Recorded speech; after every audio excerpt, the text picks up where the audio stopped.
Peçanha já acordou? O João Vitor? Aniversário dele? Que legal. É Pig. Parabéns, parabéns. Será que ele já entrou ou não, né? Tá Oh, bem.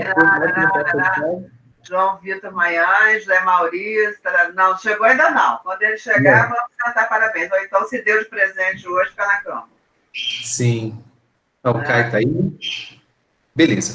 Mas como eu dizia para vocês, até hoje a gente vive influenciado pelas ideias de Platão.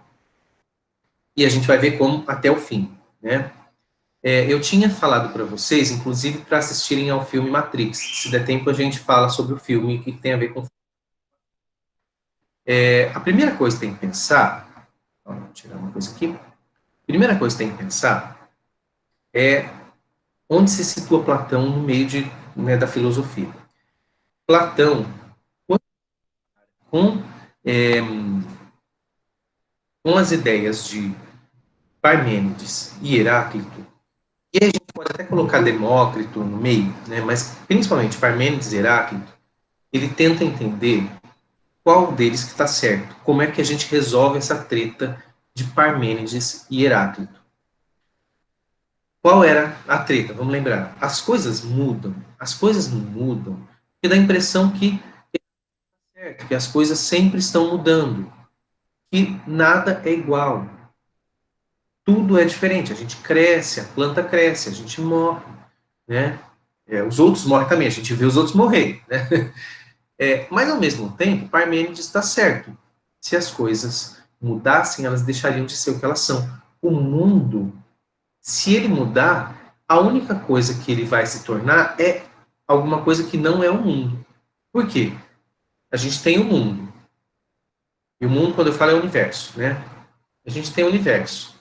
Se ele muda, quer dizer que ele deixa de ser ele para ser outra coisa. Então, o mundo, se o mundo muda, ele não é mais mundo. Você entende, né? Que loucura que é essa?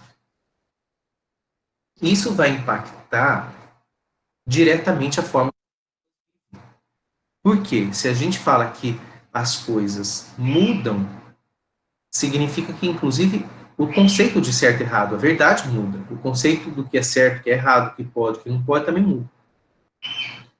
E aí Platão tenta resolver isso. De que forma? Ele meio que cria um meio termo. As coisas mudam e não mudam. Ele cria o que eu falei para vocês, que eu chamei de mundo das ideias, ou a teoria das ideias. No livro de vocês está como a teoria das ideias, lá na página 62. Também é chamado de teoria das formas, das essências.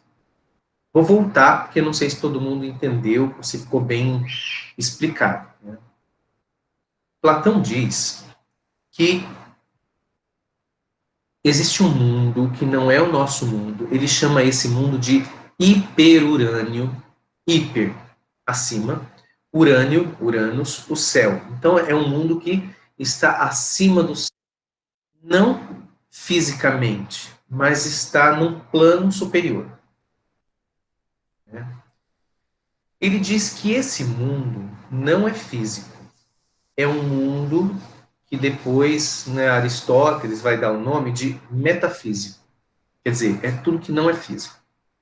E Platão diz que nesse mundo existem essências, ideias, formas das coisas que existem no nosso mundo. Por exemplo, o que ele quer dizer com ideia? É aquilo que a gente tem como, por exemplo, eu tenho ideia do que seja uma árvore. Eu tenho ideia do que seja uma árvore. É a essência da árvore. O que faz a árvore ser árvore. Eu seja um cachorro, sim. Quando se fala em cachorro, eu tenho uma ideia do que seja cachorro. Às vezes eu posso até imaginar um cachorro. Mas eu nem preciso imaginar um cachorro na minha cabeça. Eu tenho ideia, eu sei o que é um cachorro. Eu sei o que é cachorro, o que é árvore. Eu sei o que é passarinho. Eu sei o que é gente.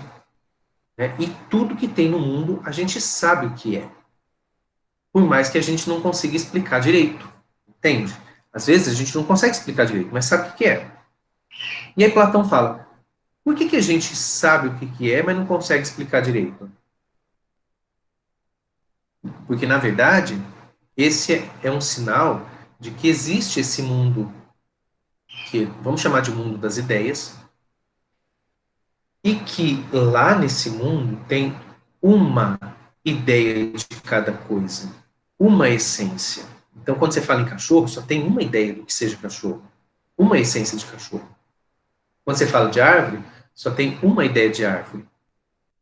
Você fala em passarinho, uma ideia de passarinho. Em gente, em ser humano, só tem uma ideia de ser humano. Mas também das coisas abstratas. Justiça, só tem uma ideia do que seja justiça. Só tem uma coisa que pode ser chamada de justiça. Justiça, beleza, todos os conceitos abstratos, né, que nós conversamos sobre eles aqui, a essência deles está nesse mundo que ele chama de mundo das ideias. Eric, é uma metáfora que ele está usando? Não é uma metáfora. Ele acredita piamente que existe esse mundo. Disse também uma ideia de ser humano. Tá ok. Diz Platão que esse mundo originou o nosso. Então, inicialmente, era esse mundo. E ele originou o nosso mundo. De que forma? Um belo momento, o homem, o ser humano do mundo das ideias, o ser humano do mundo das ideias, ele são ideias, né, que a gente mantém no intelecto. Esse homem do mundo das ideias, que tinha essas ideias plenamente no seu intelecto, ele se desconcentrou. Quando o homem do mundo das ideias se desconcentrou, ele criou versões dessas ideias. Então, tipo, antes tinha uma ideia de árvore. Quando ele se desconcentra, ele cria diversas, inúmeras ideias de árvore. Que são, vamos pensar assim, se tem uma ideia que é perfeita, qualquer coisa que não seja essa ideia é imperfeita, porque mudou alguma coisa, deixou de ser o que era. Existem inúmeras ideias de árvore. Ideia de cachorro, então existem inúmeras versões desse cachorro perfeito que está no mundo das ideias. Passarinho, ser humano, tudo. Inclusive a ideia do próprio ser humano, do que seja o ser humano. E essas versões que ele criou, esse ser humano do mundo das ideias que se desconcentrou, essas várias versões são o quê? O nosso mundo físico. Então, o nosso mundo físico são versões, cada coisa que a gente vê, cada item singular do nosso mundo, cada árvore, cada cachorro, cada passarinho, cada ser humano, cada casa, cada tudo que tem é uma versão desse mundo das ideias. É uma versão disso que há no mundo das ideias. Por isso que aqui não são coisas perfeitas. Tem um ser humano perfeito? Tem. É aquele do mundo das ideias. Tem um passarinho perfeito? Tem. É aquele passarinho do mundo das ideias. Tem uma árvore, um cachorro, uma casa, tudo perfeito? Tem. Um só que é o que está no mundo das ideias. E o nosso mundo? É como se o homem tivesse decaído do mundo das ideias. É como se o homem tivesse descido mesmo, assim, no sentido, já que é um hiperurânio, né, um mundo que é superior, o nosso mundo é inferior, considerado ao mundo das ideias. Por quê? Porque ele é imperfeito, porque ele é perecível. Sabe aquela ideia do ser eleático? Uno, eterno, imutável, indivisível e pleno? O nosso mundo é o oposto desse mundo. É como se fosse o não ser desse mundo. Por quê? Se ele é uno, o mundo das ideias, o nosso mundo é plural. Ele é feito de várias, de inúmeras coisas. Então, não tem só um homem, uma casa, um passarinho, um cachorro, uma árvore. Aqui tem inúmeros. Cachorro, árvore, passarinho, então é plural. É eterno. Não tem começo nem fim. O nosso mundo, sim. Nós temos começo e fim. A gente nasce e morre. É imutável. Lá, eles não mudam. Aqui, a gente muda. Indivisível. Lá, a ideia é indivisível. Ela não tem, né, divisões. É um só, né? Por isso que é indivisível. Aqui, não. A gente tem divisões. Tem os seres humanos têm um monte de tipo, o cachorro tem um monte de tipo, a árvore tem um monte de tipo, e pleno. Quer dizer, não tem rachadura, né? A gente, sim, a gente tem variações em nós mesmos, nos seres daqui. Entende? Por isso é um mundo imperfeito. O mundo daqui é limitado, imperfeito. Tudo que aquele ser eleático era, o nosso mundo não é.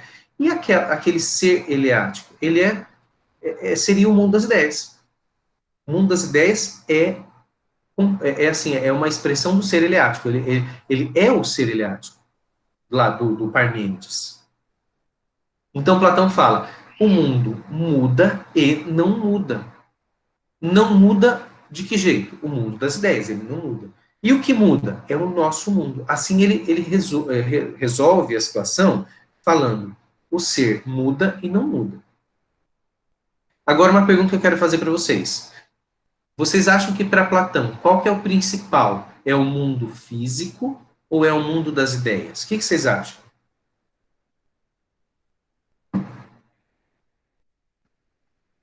Ó, a Ellen está falando, é o mundo das ideias. Será que é o mundo das ideias? Sim, certíssimo, Ellen. Por que o mundo das ideias é mais importante? Porque ele permanece. O nosso mundo, no nosso mundo, as coisas são passageiras. No mundo das ideias, não. Pensa a história da humanidade.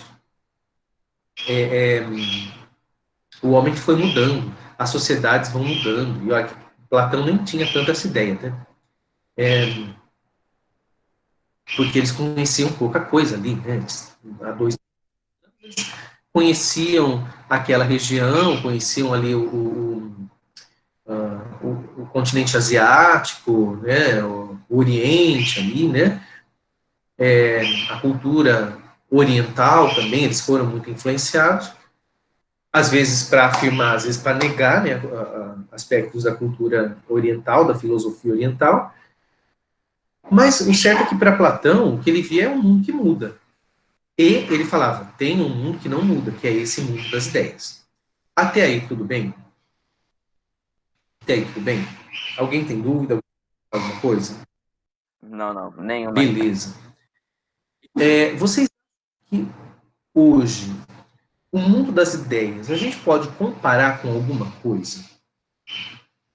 Quando eu falei do homem do mundo das ideias, um homem perfeito, vocês identificam alguma coisa?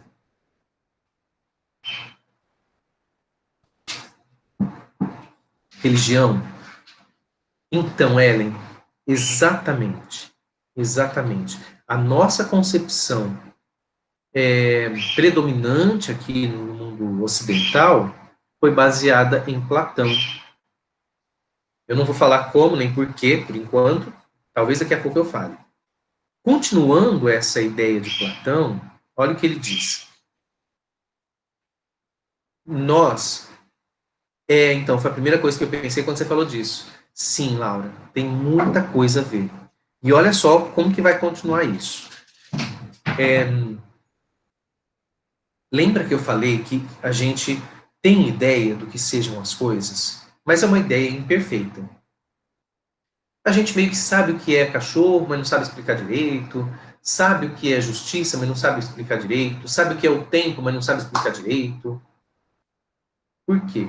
Platão diz assim, quando o homem decaiu do mundo das ideias, ele criou um mundo imperfeito. E qual é a nossa missão? O que a gente tem que fazer aqui? A gente tem que dar um jeito de voltar para o mundo das ideias. E se tem lá o homem perfeito, a gente se integrar novamente. Porque nós não somos desse mundo. nós surgimos no mundo das ideias, e a gente tem que voltar para lá, para se integrar novamente. Nós somos privilegiados e somos superiores aos outros seres, porque nós somos seres intelectuais, nós somos naturalmente racionais. E o nosso intelecto é a nossa, vamos dizer assim, é o nosso veículo de comunicação com o mundo das ideias. Como é que a gente faria para voltar para lá?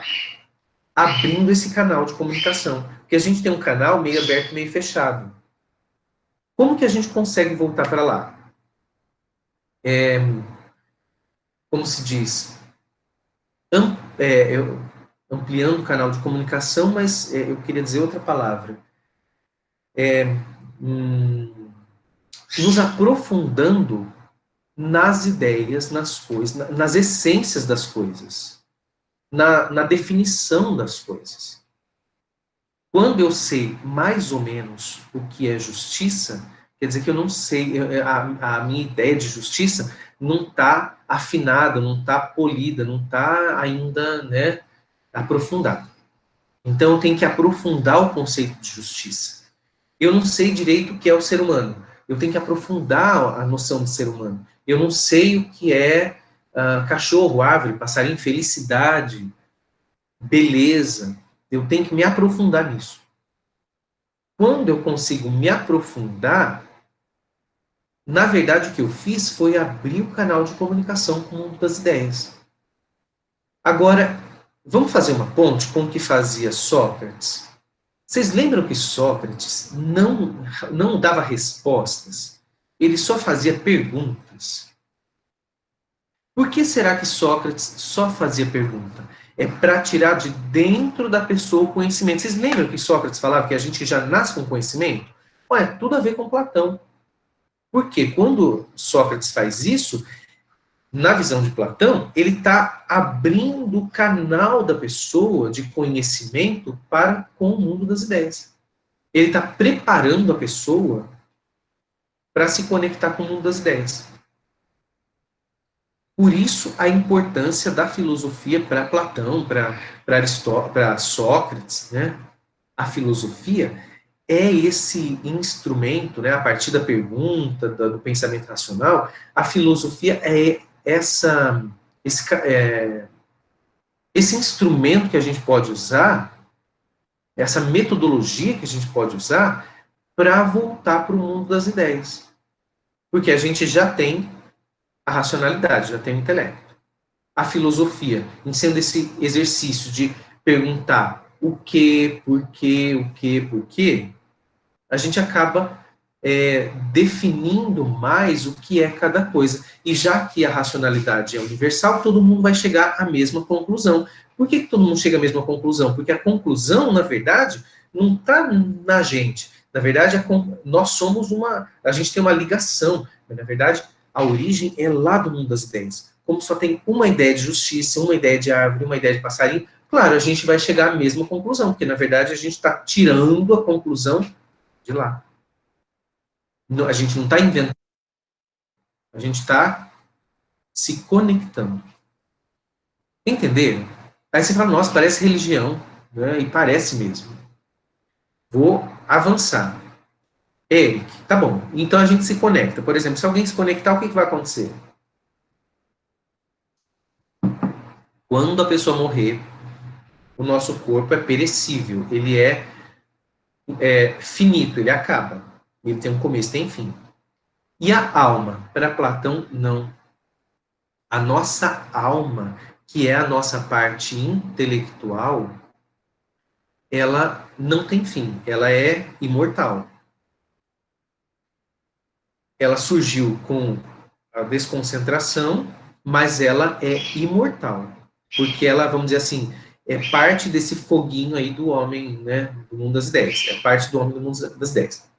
Quando a gente morre, o corpo acaba, mas a alma não. A alma tenta subir novamente, se integrar ao homem do mundo das ideias. O ser humano, não vou falar homem para não falar que é homem, né, mas ao ser humano do mundo das ideias. Aí você fala assim, Eric, e ela sobe mesmo, ela vai mesmo?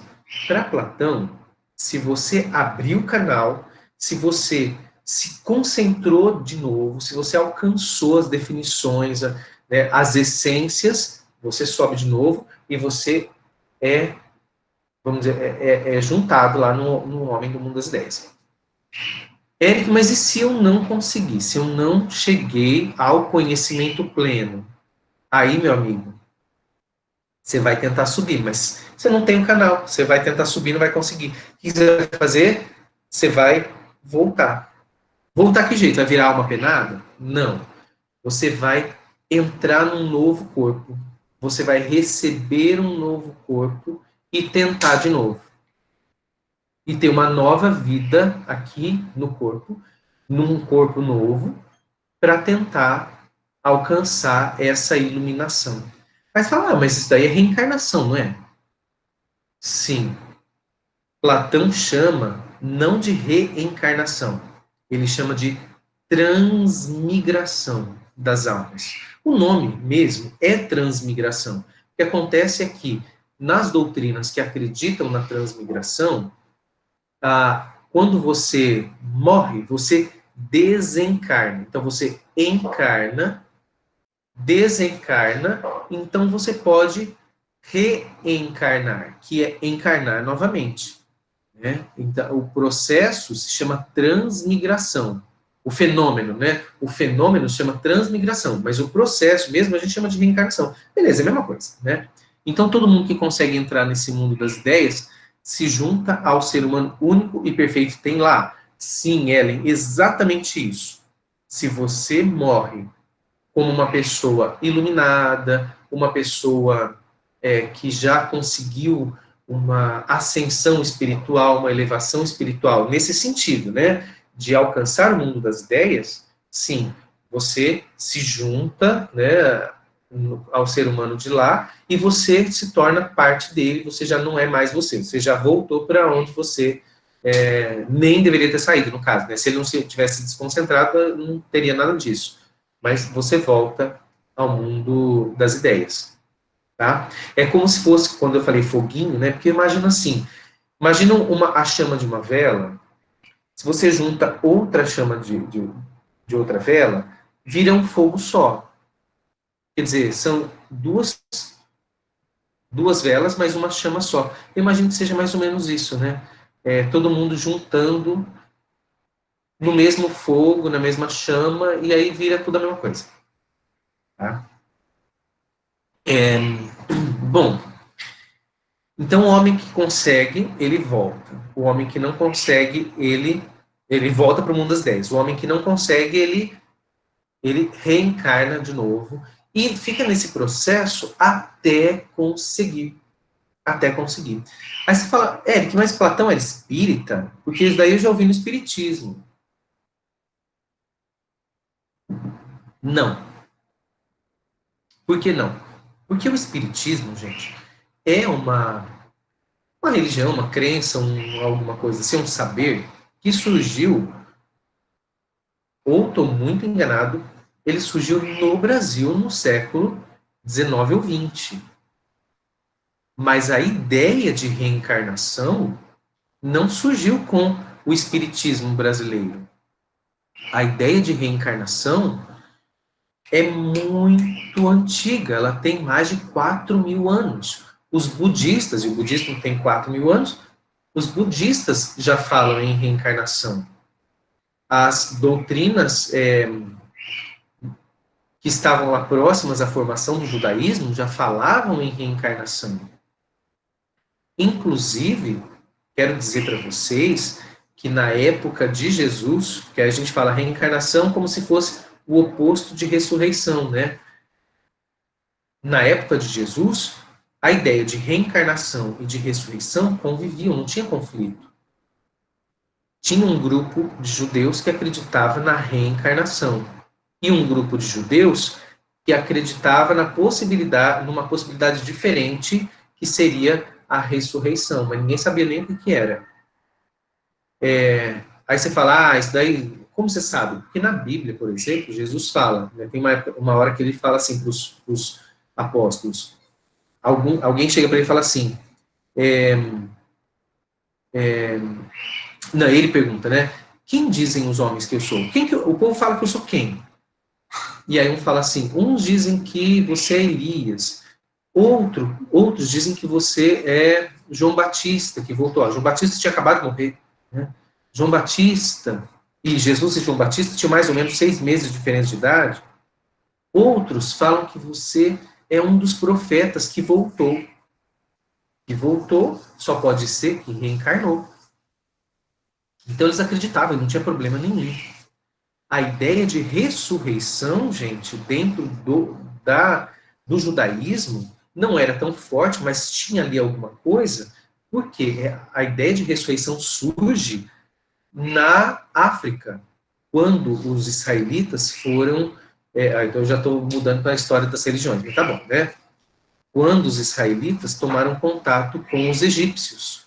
No Egito, na mitologia egípcia, na religião egípcia, que tinha a história de que você morre, passa pelo julgamento final, e se não me engano é Horus, não é Horus não, é Anubis que vai fazer, que era um dos deuses lá, que vai fazer o julgamento, ele coloca o seu coração numa balança, se o seu coração for mais pesado, de um lado do seu coração, do outro lado uma pena, se o seu coração for mais pesado que uma pena, você tem uma eternidade ruim. Se o seu coração for mais leve que uma pena, o seu destino depois dali é muito bom. E aí, como que seu coração pesa? Pelas atitudes que você teve. Se você teve atitudes boas, seu coração fica mais leve. Se você teve atitudes ruins, moralmente inaceitáveis, seu coração fica pesado. Tá vendo? É lá no Egito que a gente atrela coração, bondade ou maldade com moralidade ou imoralidade, entende? Isso é do Egito, que fica na África. Mas o restante, né, lá onde eles viviam, onde os israelitas viviam, lá no Oriente Médio, ali a ideia era de reencarnação. Né? Inclusive na Europa, ali, né, Grécia, Roma, eu estou falando de Platão é grego. A ideia era reencarnação, né, e que não tinha problema nenhum. Hoje que fica essa história, né? Os cristãos com não sei quem, que é reencarnação, que não é. Mas para eles não tinha problema nenhum. Enfim, vamos lá. Continuando. Então, se você morre e fica e alcança essa iluminação antes de morrer, você vai subir, literalmente, que é hiperurânio, né? Você vai ascender, você vai para um plano superior, que é o mundo das ideias. Se você não conseguiu, você vai tentar de novo. Coisas que eu quero que vocês percebam aí. Para Platão, o nosso corpo é inferior à nossa alma. Porque a alma é mais importante, porque ela é imortal, ela não muda, ela continua sendo ela mesma, não morre. O homem, para Platão, é a alma dele. Para Platão, o homem é a alma. É que o corpo? O corpo é apenas um receptáculo, é apenas um casulo, é uma prisão que a alma recebe para poder se movimentar, para poder agir o que ela precisa, porque a alma mesmo não é física. A alma é imutável, porque ela faz parte desse ser aí do mundo das ideias. E a parte que muda no homem é a parte do corpo. É a parte do corpo. O corpo é inferior. Por isso que a gente tem que cuidar da alma e não do corpo. Aí, estou radicalizando, né? Cuidar da alma e não do corpo. Mas então Platão falava que a gente não precisava cuidar do corpo? Não, vamos por partes aí. Ele falava que a alma é mais importante. Então você tem que cuidar do corpo, porque ele é a morada da alma. Para que a alma habite um lugar com menos sofrimento possível. Por exemplo, você vai praticar esportes? Vai praticar esporte. Você vai praticar esporte? Vai praticar esporte. Por quê? Porque a alma, quando você pratica esportes, você tem um corpo mais saudável, melhor e mais resistente, e a alma vai ficar numa casinha mais confortável. Você vai comer comidas boas, saudáveis? Vai comer comidas boas, saudáveis? Vai comer comidas boas, saudáveis. Por quê? Porque senão o seu corpo vai sofrer. Quem sente o sofrimento é a alma. A dor é no corpo, mas quem está, na verdade, percebendo a dor é a alma. Então você tem que cuidar do corpo porque, né, você está subordinando o corpo à alma. Vocês acham que tem alguma coisa parecida com o que vocês já ouviram por aí, sem ser na aula de filosofia? A Ellen já deu uma dica aí muito grande.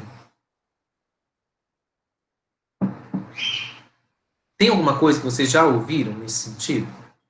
Ou Platão está sendo novidade total para vocês?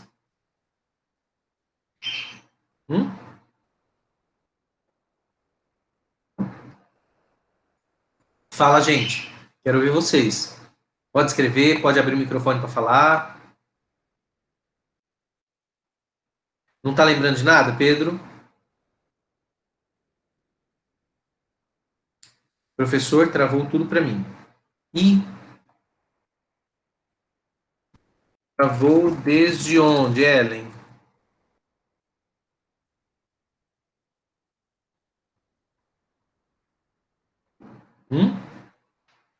Ah, tá. Então, eu perguntei assim, quando a alma sofre. Tá ouvindo agora?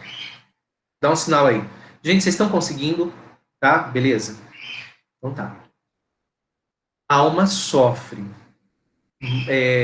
Mas aí eu perguntei, isso é novidade ou vocês já tinham ouvido em algum lugar sem ser aula de filosofia? Vocês já tinham? Valdemort? Laura, por que Valdemort? Me explica. Se for uma coisa boa, a gente escreve um texto, um artigo sobre isso. O que tem a ver com Valdemort?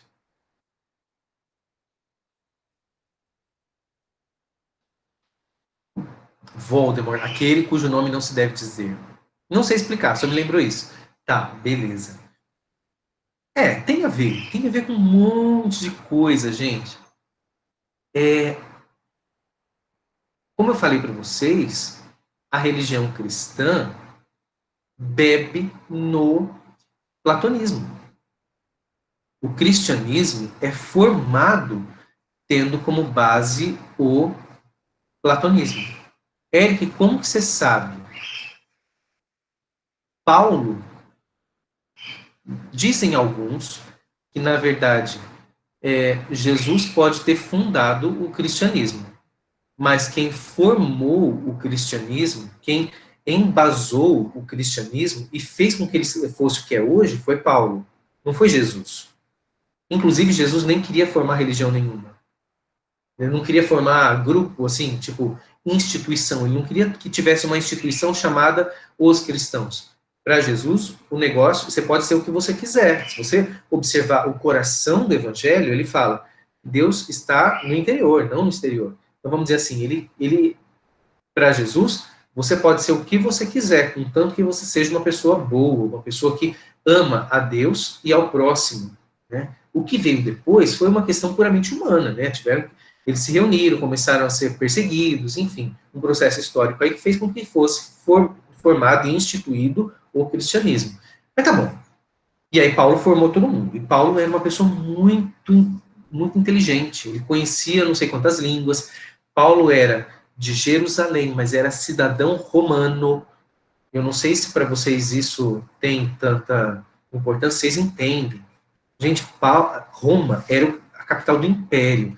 Paulo era de uma família tão importante que ele conseguia ter dupla nacionalidade, mas não é qualquer nacionalidade, era da capital do império. Então Paulo era, com perdão da palavra, Paulo era foda mesmo. E ele era doutor da lei. Ele conhecia tudo. Paulo era uma pessoa, ele era um grande intelectual. Quando ele forma o cristianismo, forma a doutrina dele, ele coloca vários elementos que já estavam há centenas, há séculos, porque ele era lá do primeiro século, né? E Platão é do século IV, V antes de Cristo. Então, já tinha séculos, tinha a teoria platônica. Por exemplo, quando ele fala que o nosso corpo é templo do Espírito Santo, que o nosso corpo é uma morada do Espírito. Por isso que a gente tem que fazer coisas boas. Paulo era a favor das Olimpíadas. Ele fala, olha, corri, como que é? Completei a minha corrida, combati o bom combate. Como que ele fala da fé? Combati o bom combate. Assim, dei razão, guardei a fé muito bem, Alice. Olha só, a escritura na ponta da língua, né? Guardei a fé, quer dizer, eu não me deixei corromper. Quando a gente fala não me deixei corromper, significa eu alcancei as essências das coisas, a mesma coisa, o processo é o mesmo, né?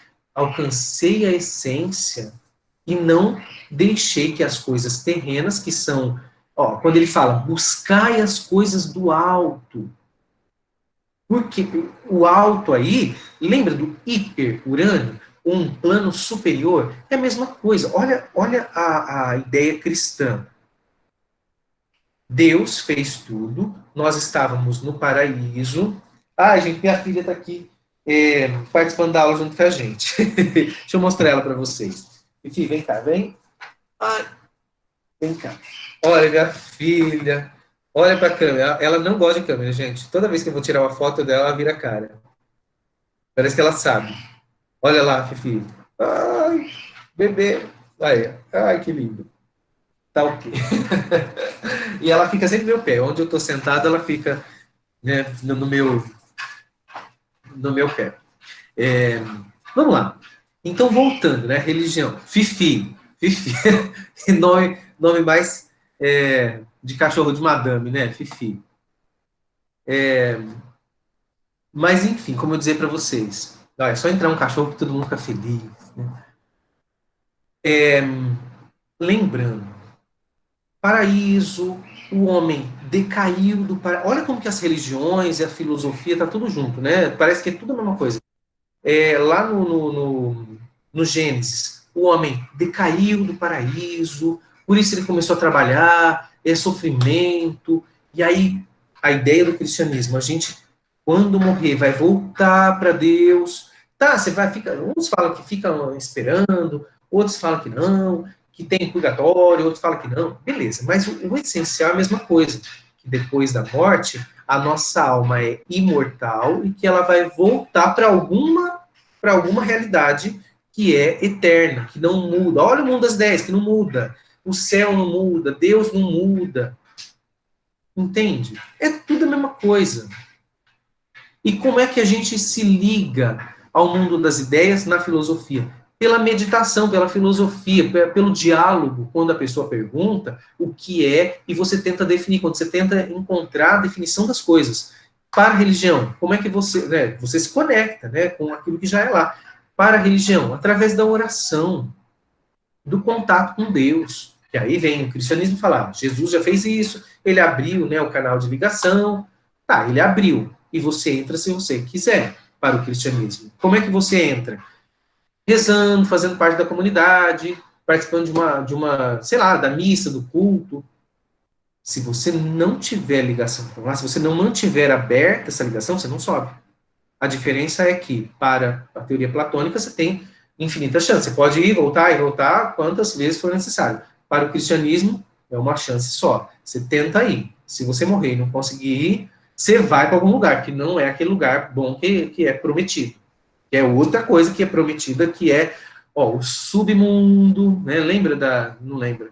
A música do Zé Cabaleiro? O cara mais underground que eu conheço é o diabo. Toca cover das canções celestiais. Quer dizer, o diabo é uma imitação de Deus, é uma deturpação daquilo que é de Deus. Né? Até o Zé Cabaleiro canta essa música.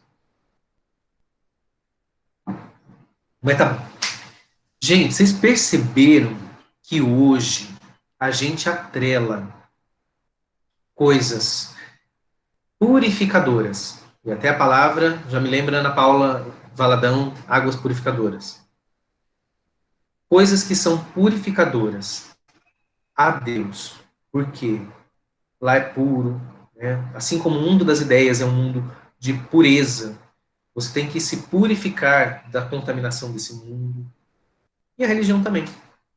Você percebe que tudo que a gente vive hoje, em termos de concepção de certo e errado, existe uma verdade, olha, Jesus sendo colocado como uma verdade, e remonta a filosofia nessa ideia de que se existe uma verdade, ou se a verdade pode ser múltipla, né, podem ter várias verdades, tudo, quando eu falo que tudo tem que a filosofia é como se fosse a espinha dorsal, como se fosse a base, e tudo que a gente vive, né, tem a carne, que é a ciência, e tem o por fora, que é a nossa vida, o dia a dia, mas a filosofia é o cerne.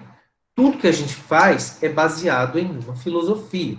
Aí você fala, mas tem só ele? Não, tem outros que pensam diferente, que também vão ter é, é, relações com o que a gente faz. Mas você percebe que muita coisa, isso de a gente considerar o prazer como algo negativo, como algo pecaminoso, algo que fecha a ligação. Por quê? Aí vamos avançar, Platão. Para ele, tudo que faz referência ao corpo, tudo que faz referência, que se liga à corporeidade, se liga à imperfeição, porque o corpo é imperfeito. Aquela teoria de Freud, do id, ego, superego, tem alguma ligação com as ideias de Platão?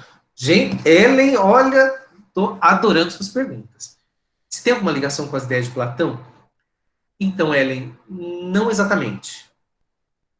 A gente pode até dizer que o desenvolvimento das ideias de id, ego e superego, que são de Platão, a gente pode achar que tem alguma coisa, mas quando é retomado depois por um interpretador, né, de Freud, que é Lacan, aí sim. Mas id, ego e superego, eu não vejo aí uma ligação, não. Freud tem um livro que se chama Maomé e o Monopólio, e outro que se chama O Mal-Estar da Civilização, em que ele vai fazer uma interpretação da religião, né? Falando que... mas ele interpreta levando em conta uma teoria dele, que é a teoria do complexo de Édipo, falando que, para a gente, Deus é como se fosse o nosso... não é à toa que é chamado de pai. Bom dia, Vitor. João Vitor, é você que está fazendo aniversário? Quem é que está fazendo aniversário que a Fátima tinha falado? Depois a gente canta parabéns. Olha, É ele mesmo, professor. parabéns, João Vitor. Um lindo dia para você, embora a gente esteja no meio da quarentena, né? Aquele meme do quem faz aniversário na quarentena é o bolinho lá sozinho. Beleza, mas a gente está junto virtualmente aí. Virtualmente aí. Depois eu compro um pedacinho de bolo e como em sua homenagem, acreditando que eu esteja numa festa virtual aí, feita por você, tá bom? Eu já viajei aqui. Mas feliz aniversário, viu? É sempre bom a gente poder comemorar a vida, sentir que está vivo, especialmente nessa época, né? A vida se torna um bem mais valorado aí, não só valorizado, mas valorado. E a gente perceber que tem uma história a ser construída, e a gente tem que perceber a história que a gente está construindo, perceber que ela é fruto das nossas escolhas, e agradecer, se quem acredita em Deus, agradecer a Deus pela possibilidade que a gente tem de todo dia poder acordar, porque tem gente que não acorda, não. Né? Bom, tá ok. Voltando ao que eu estava falando,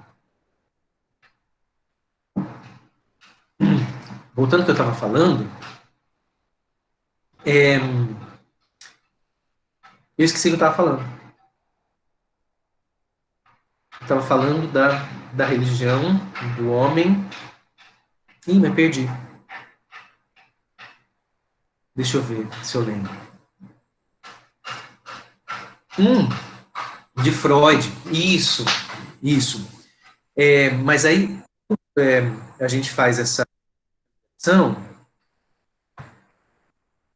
de Freud, é mais com uma teoria dele de dizer que o pai, que Deus, não é à toa que ele a gente chama Deus de pai, é como se fosse um lugar, né, um papel psíquico aí, que o nosso que o nosso pai, a função, ele chama de função paterna, né, Lacan? Não é pai biológico, mas aquilo que seria o pai na nossa formação enquanto pessoa. Freud é meio crítico aí, né? Se a gente seguir a teoria de Freud, não sei se dá para conciliar com a religião, não. A gente acaba caindo aí meio que num ateísmo.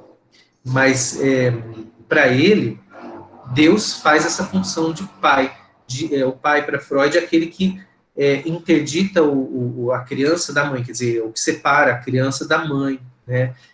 E é só separando da mãe que a criança percebe, eu sou um ser, eu não sou parte dela, eu não sou um pedaço dela, eu sou eu, né? Eu sou o indivíduo, o sujeito.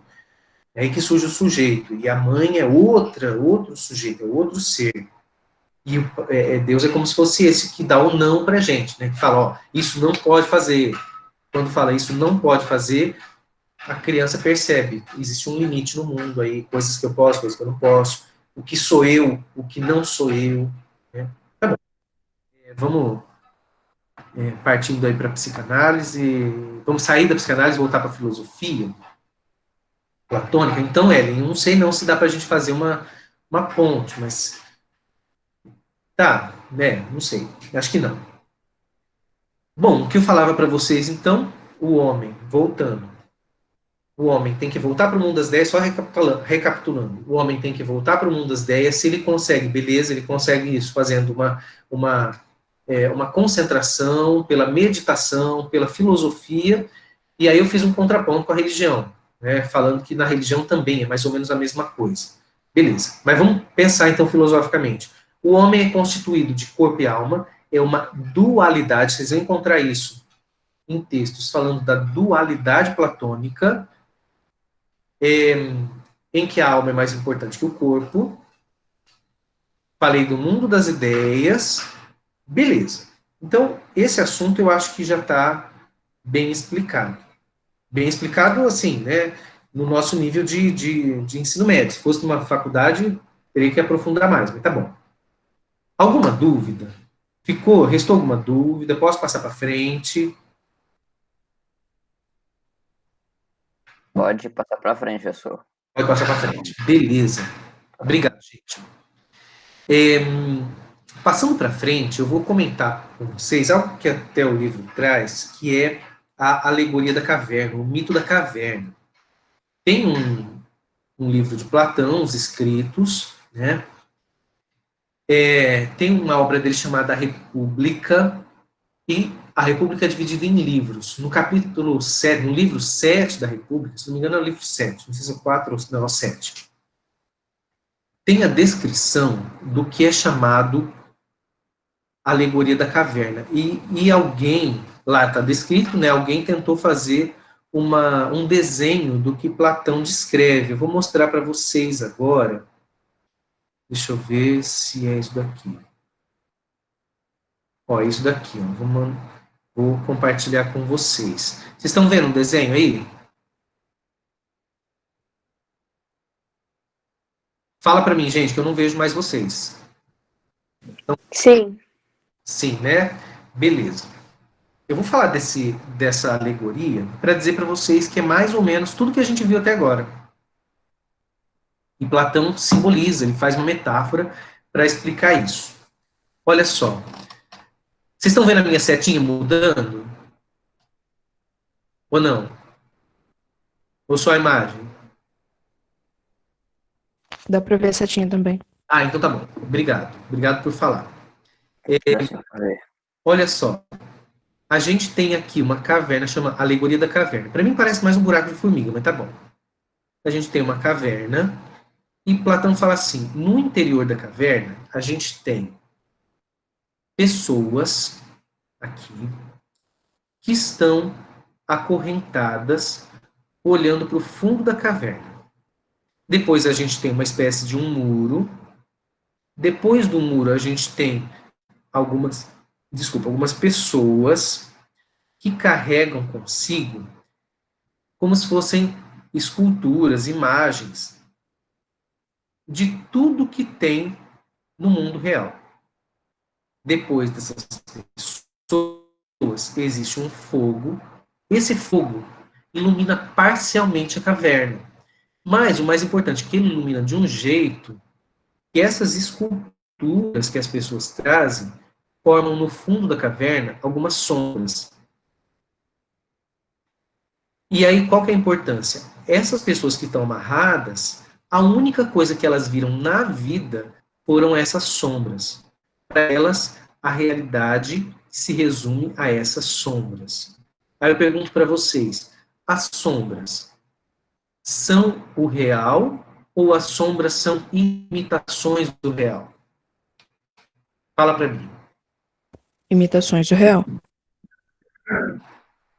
A sombra não é a coisa real. Ela é uma imitação do real. Beleza. Diz Platão que um desses caras aqui consegue sair, ele se desvencilha da corrente e consegue sair, ó, que está sendo representado por essas pessoas aqui, que na verdade são 3 estágios, né? Ele o cara sai da caverna, quando ele chega lá fora, tá vendo esse daqui que está com o braço tampando os olhos? Ele se depara com um ambiente muito claro. E os olhos dele doem. Mas com o tempo ele se acostuma. Ele se adapta. E ele consegue observar. Olha, aqui tem vasos, né, jarros de barro, tem passarinho, tem árvore. E se a gente perceber, tudo que tem aqui fora é o que tem aqui dentro. Ó. O vaso, o passarinho, a árvore. Ele percebe, nossa, mas então tudo que eu conheci lá fora não era o verdadeiro. Ah, lá dentro, desculpa. Tudo que eu conheci lá dentro não era o verdadeiro. Olha o ato falho aí, vou explicar por quê. Não era o verdadeiro. O verdadeiro é o que está aqui fora. Lá dentro é uma imitação. Eu estava sendo enganado a vida inteira. E aí ele tenta voltar. Ele volta, né, para dentro da caverna. Quando ele chega na caverna, é tudo muito escuro, ele não enxerga nada, ele se sente perdido. Mas também com o tempo ele acaba se acostumando, de modo a não esquecer da experiência que ele teve lá fora e ainda conseguir caminhar na caverna que é escura, é iluminada apenas parcialmente. É uma iluminação deficiente, vamos dizer assim. Deficiente no sentido que não é completa. E aí ele volta para avisar esse pessoal aqui. Ele fala, ó, tem que avisar eles, porque eles estão achando que eles estão vivendo uma vida real. Vou falar para eles que aí todo mundo sai da caverna e a gente vive no mundo real. Quando ele volta, ele tenta avisar, mas o pessoal não acredita. Eles começam a brigar com ele. E ele, não, olha, eu tenho certeza de que o que eu vi é real, e não sei o que, não sei o que, a gente precisa sair. O pessoal se irrita com ele um tanto que acaba matando ele. O fim é esse. O cara que saiu da caverna morre. Aí você fala, nossa, mas não tem final feliz? Não, gente, final feliz é na Disney, né? A mitologia grega, para eles, final feliz não era não era um elemento do mito, né? O mito, pelo contrário, em geral, era desgraça em cima de desgraça. O final era sempre uma desgraça. Tá, qual que é a explicação disso, né, da alegoria da caverna? A gente tem a iluminação, o sol, como símbolo do conhecimento completo, do conhecimento perfeito. O sol possibilita a gente conhecer as coisas. A caverna seria o nosso mundo, em que a gente está preso, observando as coisas que, na verdade, estão sendo iluminadas por um conhecimento fraco, um conhecimento imperfeito. E a gente acaba criando a ideia errônea de que aquilo que a gente vê é o real. Mas, na verdade, o real está fora da caverna, fora do nosso mundo, no mundo superior. Lembra que eu falei do mundo das ideias? A alegoria da caverna pode ser interpretada de mais de uma forma. Na teoria de Platão, é como se fosse uma descrição alegórica, né, uma descrição metafórica da teoria do mundo das ideias. Então, assim, ó, o que seria a caverna em que os homens estão? Como eu falei, o nosso mundo, o nosso dia a dia. E esse fogo? é o conhecimento que a gente tem parcial, o nosso intelecto, que a gente acha que funciona bem, que a gente pode conhecer tudo, né? O que são as sombras? São as coisas que a gente vê. É a árvore que eu vejo ali fora, é o passarinho que eu vejo ali fora, são os objetos que eu tenho. Eu falo, não, olha, esse celular é real, olha, ele existe, eu estou tocando nele. Para Platão, o que a gente toca, o que vem pelos sentidos, é isso daqui, é a sombra. Eric, mas e a coisa real que o homem vê fora da caverna? É o mundo das ideias. Então, o vaso ideal, o vaso perfeito, é do mundo das ideias. O passarinho real não é o passarinho que eu vejo aqui, é o passarinho do mundo das ideias. A árvore que eu vejo não é a árvore real. A árvore real é aquela que está no mundo das ideias. Entenderam? Essa é uma metáfora para falar do mundo das ideias. E aí, quem é o cara que sai da caverna? Então, assim, quem que é o povo que está aqui amarrado? É o povo comum, é do dia a dia, sabe? É a sociedade, o povão. Quem é o cara que sai para conhecer tudo? É o filósofo, que pela filosofia consegue chegar ao conhecimento da verdade, que é a essência das coisas, é o mundo das ideias. O filósofo é aquele que primeiro já se conecta ao mundo das ideias, que depois tenta voltar e avisar o pessoal, o povão, olha, esse mundo que a gente vive não é um mundo real, isso daqui é uma cópia, né? É imperfeito. E por que que o povo mata? Porque o filósofo verdadeiro sempre é desprezado. Quer dizer, ninguém gosta de conhecer a verdade, ou pelo menos ninguém gosta de que alguém fale que ele não tá, que ele está errado. Eu vejo muito nisso, nesse processo de Platão colocar o filósofo como alguém que é assassinado, o mestre dele, Sócrates. Lembra que eu falei semana passada? Sócrates morreu porque. Deixa eu fechar essa aqui. Ai, Jesus, como faz para fechar? Sócrates morreu. Por quê? Porque ele quis avisar as pessoas e os sofistas acabaram matando ele por uma questão política. Beleza. É uma das formas da gente imaginar, da gente interpretar, né? Que é a forma, vamos dizer, teórica, profunda de Platão. A filosofia é um modo da gente se libertar da realidade física, porque ela não é o real. A realidade aqui não é o real, o mundo real. O mundo real é o mundo das ideias. Esse mundo é um mundo de sombras, é um mundo de imitações. Tudo bem? Tudo bem, gente? Deixa eu ver. Professor. Tem mensagens que eu não li. Ah, já viu isso em uma série? Sim. Black Mirror, por exemplo, fala muito sobre isso. Platão, Black Mirror. Tem uma amiga minha, professora de filosofia, que vai fazer uma palestra sobre Black Mirror e a filosofia. Merli também é uma. Quem não assistiu Merli, gente, assista. É uma série chamada Merli. Merli é um professor de filosofia.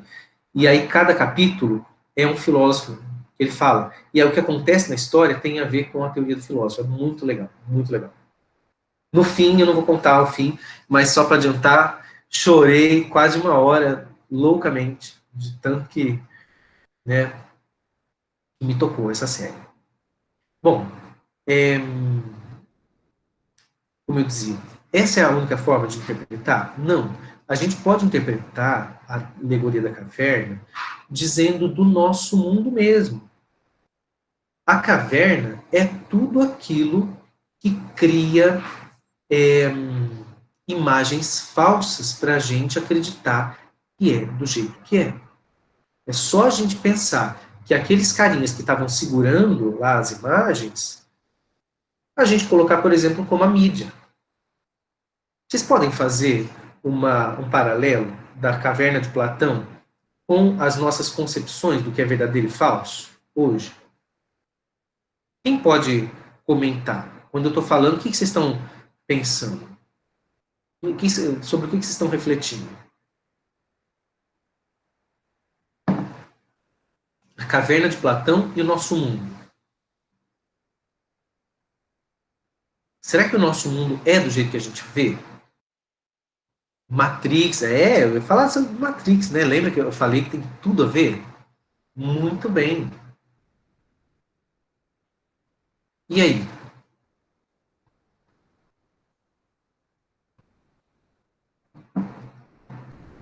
O que tem a ver?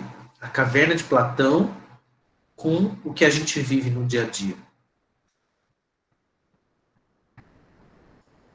Pode abrir microfone, gente. E não tem certo e errado. Tem o que a gente acredita, o que a gente fala, o que a gente reflete. Ninguém está aqui para falar opiniões encerradas e construídas. A gente está aqui para, ao contrário, desconstruir aquilo que a gente trouxe. O que é desconstruir?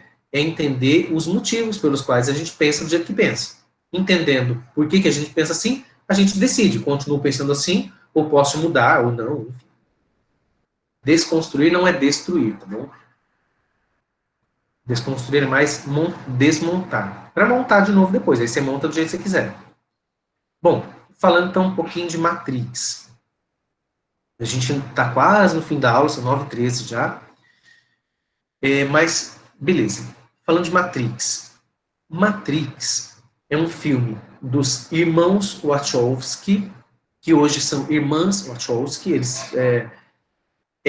hoje elas se declararam, eram dois irmãos, na verdade se declararam mulheres transexuais, mas quando fizeram o filme, elas ainda se declaravam homens, né, hoje se declaram mulheres, então as irmãs Wachowski, que por coincidência do destino, a gente teve o nosso ministro da Educação falando sobre, está na hora de escolher, mostraram lá, ele mostrou uma imagem do Morpheus, do filme, e aí uma das irmãs Wachowski deu uma resposta bem significativa para ele. Não vou falar, mas depois vocês pesquisem aí.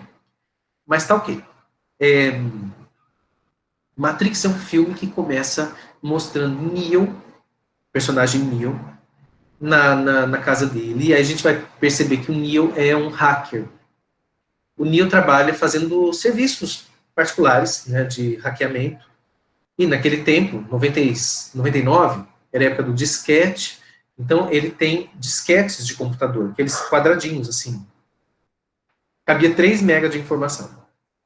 E alguém vai buscar, beleza. Chega uma hora, e aí ele pega o disquete, tudo no filme, gente, é simbólico. Primeiro que o apartamento do Neo, para quem assistiu, é número 101. 101. Qual a importância disso? Código binário. 10101, né? 0001. Código binário. Neo, quando vai pegar o disquete, como é ilegal, ele pega um livro e do meio do livro ele tira o disquete. Tá ali, o meio do livro é falso. Como chama esse livro? Simulacro e Simulação, do Jean Baudrillard. Esse livro existe, ele é real. O filósofo Jean Baudrillard existe, ele é real, e tem tudo a ver com o que diz o filme. O que tem a ver com isso? É uma coisa que a gente estuda lá no 2º, 3º ano, mas eu vou adiantar para vocês. Baudrillard fala que o mundo nosso não é do jeito que a gente vê. A forma como a gente recebe as informações do mundo é uma forma construída. Alguém, o sistema está construindo e passando para a gente do jeito que a gente recebe, né? Através de tudo, das redes sociais, das mídias. Nem tinha rede social quando ele escreveu isso, estava no início, mas os meios de comunicação, a arte, música, tudo concorre, né, tudo trabalha para que a gente receba o mundo do jeito que a gente recebe. No fundo, é tudo manipulado para a gente achar que o mundo é do jeito que é. Mas o mundo não tem uma forma, não tem uma cara, o mundo é caótico. A gente organiza do jeito que a gente recebe. Beleza. Neo pega o disquete do meio do livro e entrega para a pessoa. Depois chega um pessoal que é Trinity e Morpheus, e aí a simbologia do nome. Trinity, trindade, para lembrar da Santíssima Trindade do cristianismo. Morpheus, o deus do sono, que é irmão de Hipnos, que é o... Não, Morpheus é o deus do sono, que é irmão de Hipnos, que é o deus que... Eu não lembro. Tá bom, Morpheus, que é o que aparece no filme. Ah, e tem Thanatos também, que é o deus da morte. Eu acho que eles são filhos da morte. Ah, enfim, não sei. Morpheus fala assim para ele, olha, Neo, você é o escolhido, você é um cara que é importante e tal, mas se você quiser saber do que eu estou falando, você pode escolher. Se você tomar a pílula azul, você continua nessa vidinha de merda que você está vivendo, uma vidinha medíocre, etc, etc. Se você tomar a pílula vermelha, aí você vai ver o bicho pegar. Siga o coelho. Claro que o diretor faz ele tomar a pílula vermelha, porque se tomasse azul, o filme ia acabar ali. Então tomou a vermelha, tipo, vamos ver o que está acontecendo, né? Vamos ver o que é isso. Ele toma a pílula vermelha. Interessante que o Morpheus fala, siga o coelho, porque remete a gente ao coelho da Alice. Lembra a história da Alice no País das Maravilhas? A Alice segue o coelho que ela vê até um mundo fantástico, e ali a gente fica sem saber se o mundo da Alice é um mundo real ou se é um mundo de fantasia, né? Tem umas teorias aí que a Alice, na verdade, é psicótica, ela tem uma alucinação, ela alucina o mundo. E aí, tem gente que diz que a Alice estava doidona, né? Tava alucinando loucamente ali, tá bom, mas dizem que ela é psicótica, tá bom. E aí o Neo acorda numa espécie de casulo, de útero, todo com uma gosma, assim, como se ele estivesse nascendo. Vamos nos atentar ao nome, Neo. Neo, Neo, novo, que a gente já pode ligar com boa nova, good news, do evangelho, novo, nova.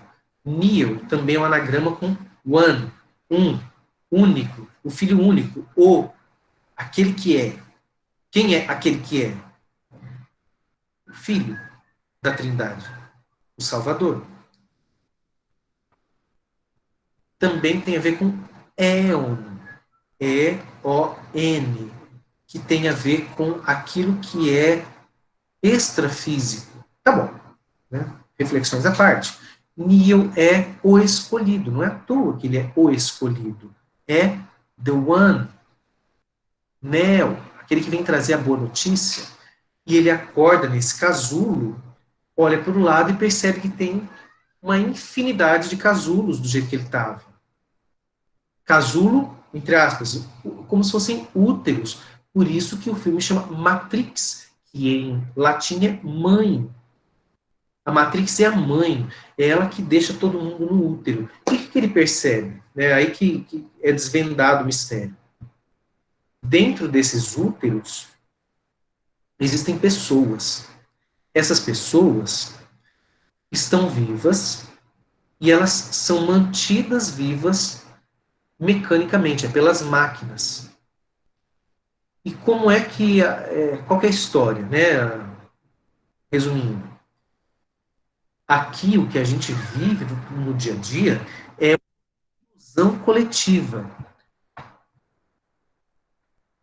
É uma ilusão coletiva que é feita para a gente continuar existindo. O que nos mantém vivos é o nosso sonho. A gente está dormindo, o que nos mantém vivos é o nosso sonho. É a esperança de realização, é perceber que a gente tem coisas para fazer, enfim, o que nos mantém vivos, olha que simbólico que é, né? O que nos mantém vivos é o nosso sonho, a gente chama de sonho o nosso desejo mais profundo. Então, o nosso mundo, aqui é o que nos mantém vivos. E por que as máquinas querem nos manter vivos? Porque elas, a realidade do filme é um mundo pós-apocalíptico, em que a poluição tampou totalmente a luz do sol, e como não tem luz do sol, não tem como gerar energia, nem das plantas, nem de nada. A poluição tomou conta de tudo e as máquinas não têm de onde tirar energia. E aí elas tomam energia de onde? Dos humanos. Nós servimos como biobaterias para que elas possam se movimentar.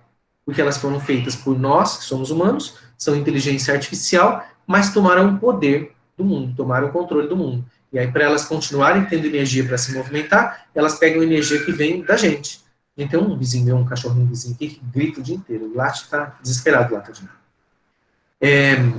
E nós servimos como biobaterias. Para que a gente continue vivo, aí que está a importância, que eu quero falar para vocês, não vai dar tempo de falar tudo, mas o que nos mantém vivos é a ilusão de que esse mundo é um mundo real. No filme, eles querem quebrar com esse sistema, dizendo: nós queremos mostrar para as pessoas que o mundo real não é o mundo em que elas vivem, é o mundo das máquinas. O mundo que elas vivem é um mundo de ilusão, é um mundo de fantasia, é um mundo criado. Alguma referência com o mundo das ideias de Platão? Vocês acham que tem alguma coisa a ver com o mundo das ideias e com a alegoria da caverna? Ou não? Ou é uma viagem muito grande da gente, né? Ó, Ellen disse assim: a gente acaba sendo muito influenciado pelas imagens que refletem no fundo da caverna, o que seriam as coisas que a mídia mostra e aquilo que a gente resolve não desconstruir nós mesmos. Sim, com certeza. Com certeza. E nisso, Ellen, vou dizer para você e para os outros também. Tem como a gente fugir disso? A filosofia nos ajuda. Porque a filosofia vem nos trazer uma maneira crítica de ver o mundo. De falar, ó, o que a gente vê não é exatamente isso. Mas aí tem a imagem do filósofo que volta, porque não adianta ficar lá. Você tem que voltar para o mundo, né, nosso aqui, para a realidade. E aí, no começo, a pessoa se sente perdida. Gente, quando eu terminei a faculdade de filosofia, quando eu saí do seminário, que eu vim de novo para casa da minha mãe, era muito estranho, porque eu falava: gente, todo mundo vive uma futilidade, são coisas que não tem, sabe? Eu me sentia perdido. Eu virei esse filósofo que sai e volta para o mundo da caverna e que está tudo escuro. Mas depois a gente acaba se acostumando. Lembra que eu falei? De modo que você se lembra do que é o mundo ideal, mas continua conseguindo se virar no mundo real. É mais ou menos quem gosta de filosofia, quem estuda filosofia faz. A gente tem que se haver no mundo que a gente entende que é um mundo de ilusões, mas sem esquecer daquilo que a gente viveu. Fazendo paralelo, normalmente com religião, olha, né, Bíblia, se não me engano, Mateus, eles subiram ao Monte Tabor, Jesus se transfigurou, eles conheceram a realidade, e depois ele fala: ai, é tão bom ficar aqui, vamos fazer 3 tendas, vamos orar aqui. Aí Jesus fala: não, a gente precisa voltar. Né? É preciso descer do Monte Tabor. E, mesma coisa, o homem do mundo da caverna. Olha, isso foi escrito 400 anos antes, quase 500 anos antes. É preciso voltar da caverna. Não tem como ficar lá. Você tem que voltar para a caverna. Né? Você tem que sair do mundo das ideias e viver no mundo real. No mundo aqui, na realidade, no mundo físico. E se haver com isso.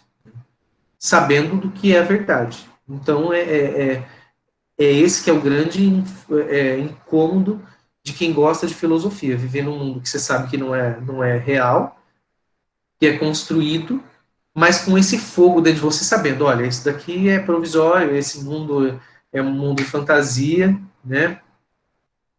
Sim, beleza, Maria Luísa. É o que Sócrates falava da passagem do conhecimento também. Sim, é esse conhecimento. Você chega ao conhecimento das coisas, do que é verdade, bondade, liberdade, justiça, beleza, mas tem que viver nesse mundo em que as pessoas insistem em dizer pra gente o que é. Então, não é você que descobre, você recebe. Você entende a diferença? Em vez de descobrir, você recebe. Quando você recebe, sempre vem imperfeito, porque nunca ninguém vai poder ensinar para você perfeitamente. E é vamos dizer assim, é a inconformidade que o filósofo sente diante do mundo. Ele tem que viver num mundo, mas que ele não se conforma com o mundo. O que é não se conformar? Ele não toma a forma do mundo. Ele não entra na jogada do mundo. Fazendo novamente paralelo, gente, como tem tudo a ver, Paulo falando para os cristãos novos ali. Não vos conformeis com o mundo, vocês vivem no mundo, mas vocês não são do mundo. É a mesma coisa, né? Olha, o filósofo, ou pelo menos quem gosta de filosofia, um estudante de filosofia, vocês podem ser assim, espero que sejam. Vocês vivem no mundo, mas vocês não se conformam com ele. Você olha para o Facebook ou para o Instagram, você fala, esse não é o mundo de verdade, isso daí é o mundo que o povo monta para gente. Tanto que tem filtro no Instagram. Você sabe que tem filtro, mesmo assim, você vê a pessoa e fala, gente, que linda, né? Olha, eu queria ser assim. E ele é feito para ser ideal, aparentemente ideal. É feito para ser um modelo, uma referência. Você olha e fala, ai, queria ser assim, olha, não consigo ser assim. E faz parte do sistema. Você não vai conseguir ser daquele jeito. Sempre que você alcançar um modelo, você vai olhar para outro que está além e falar, ai, não consigo ser assim. Parece que tem sempre alguém mais ideal, mais perfeito. E é disso que o sistema vive, da imperfeição humana. Lembra de Matrix? A Matrix vive do nosso sonho, ela vive do nosso desejo, é assim que a gente continua vivo. Eu lembro da Supergirl, o Superman também, que tem da Liga da Justiça e tal, que tem um castigo, que é o pior castigo, que é a misericórdia negra. Já viram? É uma planta que eles colocam no peito da pessoa, mantém a pessoa vive num mundo de felicidade, até que ela morre de inanição. Ela vai morrendo aos pouquinhos, achando que ela está realizando o sonho dela. É assim, é a misericórdia negra. Tipo, é uma forma muito cruel de matar a pessoa, iludindo a pessoa. É a mesma coisa, só que o mundo não nos mata. Ele apenas nos suga. Ele quer que a gente continue vivo. Então, você compra um celular hoje, amanhã sai um melhor, você vai comprar outro melhor. Depois sai outro melhor ainda, você vai querer outro melhor ainda. E assim vive o mundo, né? Fazendo com que a gente se sinta infeliz e busque uma felicidade que na verdade não existe. Não é ali que está. Não é no celular que vive, né, que está a felicidade. Não é numa casa bonita, não é num carro, não é num relógio, não é num namoro, não é. Não. Né? A felicidade, voltando a Jesus, está dentro. Né? A felicidade é ideal. A felicidade está no mundo das ideias, segundo Platão, enfim. Tá? É a teoria deles. Beleza, gente. Nossa, 1h30 falando, hein? Pelo amor de Deus. Tudo bem? Perguntas? Quem quer perguntar? Quem quer falar?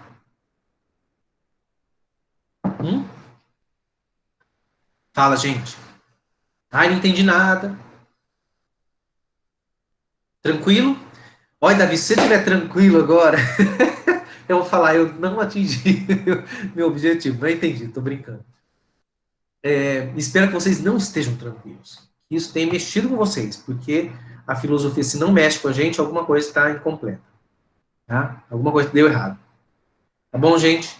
Bom, para a próxima aula, nós vamos continuar. Eu vou ver se eu falo mais alguma coisinha de Matrix, mas a gente vai ver a parte política de Platão e do conhecimento da arte, algumas coisinhas assim. E vamos fazer exercícios sobre Platão, tá? Falar sobre ética também, moral, enfim, política, tudo isso. Tá? E fazer alguns exercícios. Tudo bem? Portanto, eu gostaria que vocês respondessem. Eu tinha falado, né, para fazer exercícios de Sócrates. Ih, gente, não deu tempo, esqueci. A gente faz na semana que vem. Tá? E responde semana que vem. Beleza? Ok? Fica. Tá, todo mundo coloca presente aí. Fica registrado quem entrou. Mas coloca presente aí só para registrar a presença de vocês e a gente encerra assim, tá bom? Quero pedir que todos vocês deixem depois a sala de reunião, para não ter problema nenhum, para provar que vocês estavam presentes na aula também, né? Beijo no coração de vocês. Fiquem com Deus. Até a próxima aula, se Deus quiser. Tá?